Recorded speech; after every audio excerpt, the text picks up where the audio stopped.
குற்றாலத்து அருவி போல ஓட ஓயாம பேசி பேசி மாமா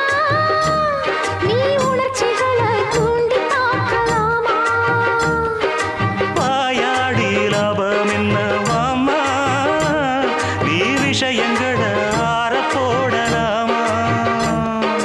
வெச்சது யாரு சொக்கப்படி என்னவ பண்ணும்படி சொன்னத கேளு கண்ணுமணி சொந்தமும் பந்தமும் வந்ததடி சொல்லிக்கொடு சொல்ல சொல்ல கத்துக்கிறேன் விட்டுக்கொடு மிச்சம் இது தொட்டுக்கிறேன்